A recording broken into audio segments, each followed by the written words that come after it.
Leadership is compound interest. Small efforts, day after day, lead to exponential growth. We have this idea that leadership is all about these big, heroic moments, right? These grand, sweeping decisions. But what if the most powerful force in leadership is actually tiny? What if it works just like compound interest? That's exactly what we're going to break down. So let me ask you this. How does a great culture actually fall apart? If you ask any leader, they can never pinpoint the exact day it happened. It wasn't one big disaster. It's always this slow, creeping thing that you barely even notice until it's way too late.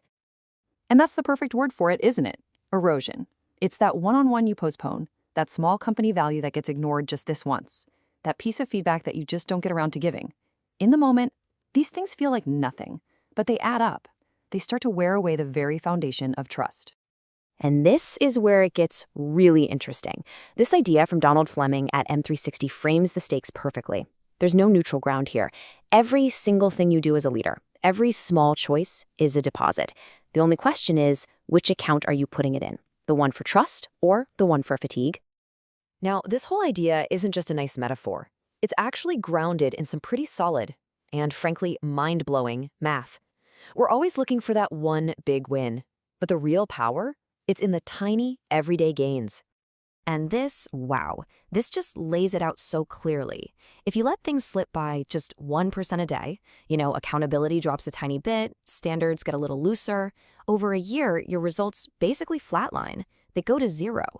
But if you get just 1% better each day, the result isn't a small improvement, it's exponential. That's right, 37 times better. It sounds impossible, but that's the math. That's the incredible power of positive compounding, and it's a force you can absolutely harness in your leadership. So here's the crucial takeaway. Compounding is already happening on your team. Right now, you don't get to opt out. The only choice you have is the direction. Are your daily habits, your team's systems, pushing you toward that 37x? Or are they slowly sliding towards zero? Okay, this all sounds great in theory, but what does it actually look like in the real world? Let's dig into a case study to see how this gets put into practice. This is where we move from just knowing the stuff to actually doing it.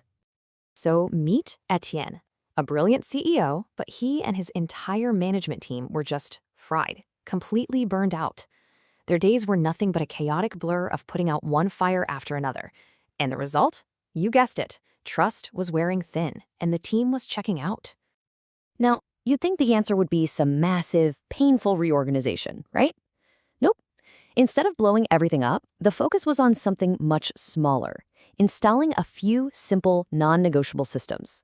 The goal wasn't to educate them with more theory, it was to activate them with new habits.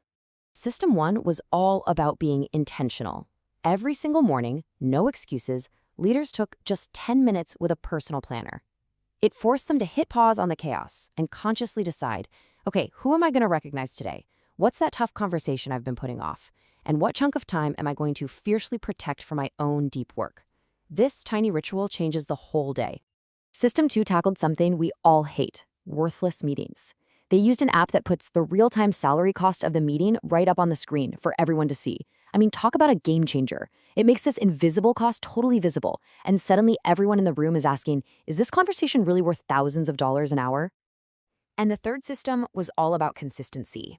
It was a simple habit tracker to make sure those small, trust-building behaviors were actually happening.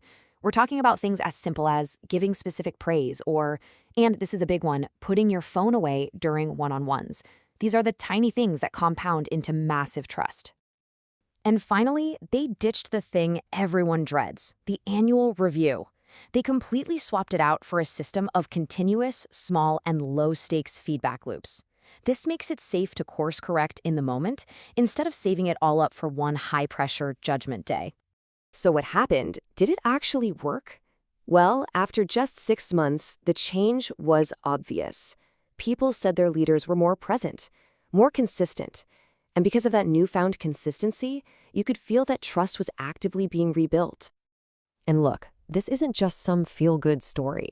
This hits the bottom line hard. The data from Gallup is undeniable. Business units with highly engaged teams the exact kind of teams these systems create, are a whopping 23% more profitable. Okay, so that's the case study. Now, what about you? How can you start making these positive deposits for yourself? Let's make this super actionable. Here are 3 things you can literally start doing this week. First, just protect 10 minutes every morning. Before you even open your email, decide on one key priority. Second, pick 3 simple habits, like ending every meeting with clear action items, and just track if you do them.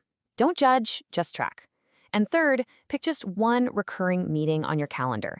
Figure out what it's costing the company and ask the team point blank, is this worth it? Because it all comes back to this powerful idea from Pascal Dubois, the coach in our case study. Your good intentions aren't enough. We don't rise to the level of our goals, we fall to the level of our systems. Your daily habits, those are your destiny as a leader. So I want you to start thinking of it this way.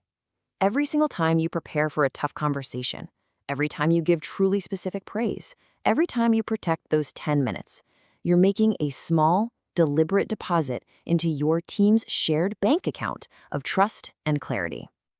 And you know, the best part about this kind of investment, it's not a gamble. It's a sure thing. That deposit, no matter how small it feels, it always, always pays interest. So that leaves us with just one final question. When you think about your day tomorrow, what's your first deposit going to be?